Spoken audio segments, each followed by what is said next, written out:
하나님 말씀 출애굽기 19장에서 21장입니다.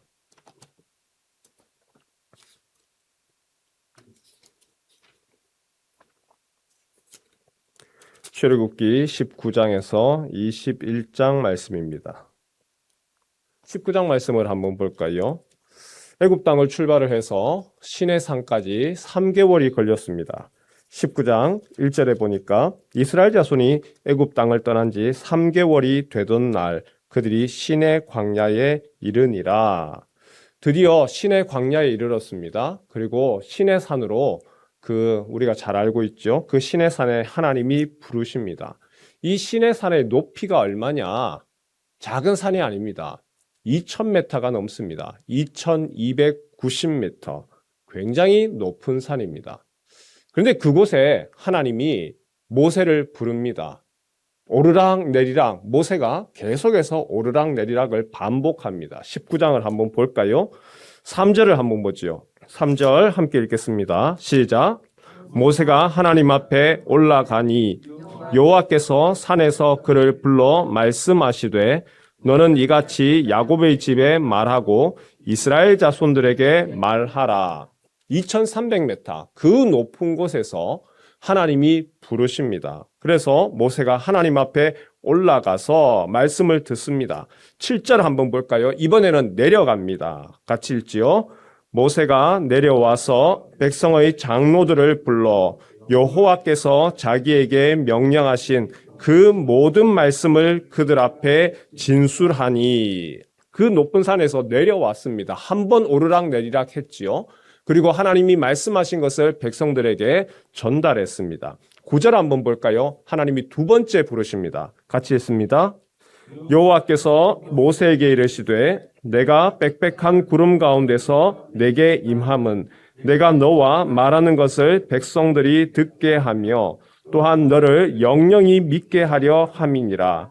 모세가 백성의 말을 여호와께 아뢰었으므로.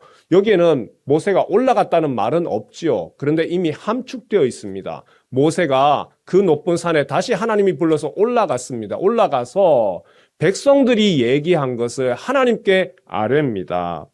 하나님이 그 얘기를 듣고 또 답을 주시고 이제 또 다시 모세가 내려갑니다. 14절 읽을까요? 시작.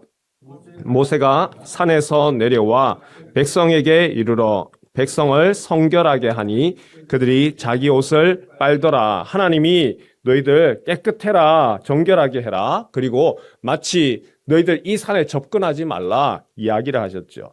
자, 두 번 오르고 내리고 이번엔 세 번째입니다. 20절 한번 보겠습니다. 시작. 여호와께서 시내 산 곧 그 산 꼭대기에 강림하시고 모세를 그리로 부르시니 모세가 올라가매 또 올라갑니다. 세 번째입니다.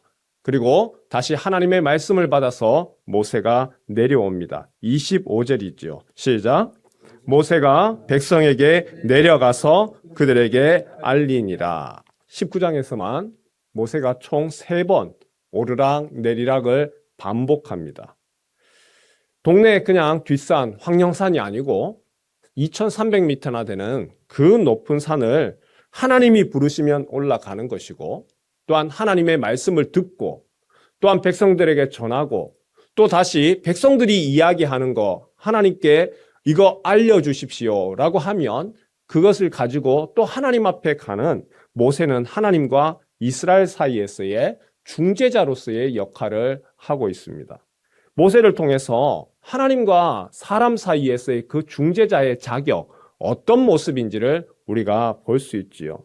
첫 번째는 무엇이냐 하면 하나님이 부르면 올라가야 되는 겁니다. 그리고 내려가라 하면 내려가는 거죠. 다르게 얘기하면 온전히 순종해야 합니다.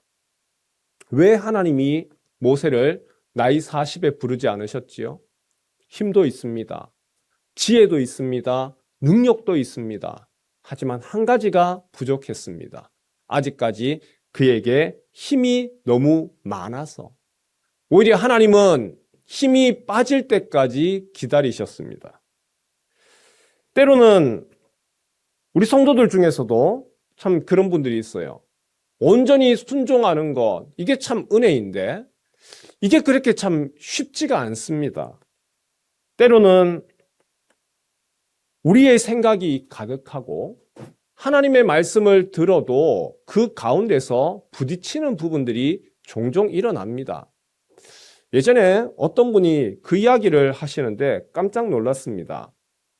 뭐라고 하시냐면, 오늘 설교 말씀 잘 들었습니다. 제가 그 안에서 필요한 것은 취사 선택해서 그렇게 하겠습니다. 여러분, 모세로 다시 한번 돌아가 볼까요? 하나님이 말씀하신 것을 그 안에서 취사 선택할 수 있는 것이 아니죠. 하나님이 말씀하신 것은 그대로 듣고 100을 말씀하시면 100을 받아야 되는데, 오늘 우리 시대는 그렇게 생각하지 않고 내가 듣고 필요한 것은 듣고 필요한 것은 내가 거르겠습니다 라고 하는 것은, 그거는 순종에서의 하나님이 기대하시는 모습이 아닌 것이죠.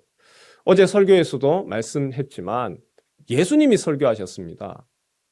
예수님이 사람들에게 직접 말씀하시고, 그리고 은혜도 내려주시고, 그리고 말씀을 예수님 바로 하나님으로서 말씀하셨음에도 불구하고 그 말씀에 대해서 온전히 순종하는 사람은 많지 않더라는 것이죠. 왜냐하면 내가 생각하는 것이 이미 컸기 때문에 취사 선택하게 되는 거죠. 순종의 마음이 더 중요한 것 같습니다. 말씀을 전하는 사람 중요하지요? 당연히 중요합니다.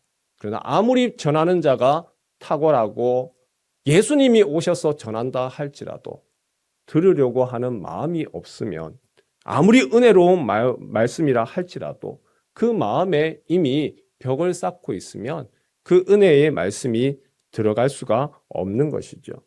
두 번째, 모세의 모습을 가만히 보면 모세는요, 자신의 생각을 전달하지 않습니다.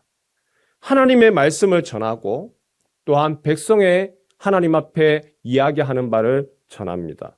하나님과 사람 사이에 하나님의 뜻을 전하고 하나님께 충성할 수 있도록 온전히 가교 역할을 한다는 것이죠. 조금 전에 우리가 이런 이야기를 했지요. 설교 시간에 말씀을 전하더라도 취사 선택한다. 왜냐하면 그 앞에 하나의 전제가 있기 때문에 그렇습니다. 목사님이 생각이 들어가 있을 수 있잖아요. 하나님이 온전히 100% 말씀하시는 것이 아닐 수 있잖아요. 예, 맞습니다. 목사도 설교자도 온전하지를 못합니다. 다르게 얘기하면 오염되어 있고, 또 그 오염되었던 그 생각들이 그 설교의 말씀 가운데 하나님의 말씀 안에 섞여서 들어갈 수 있습니다.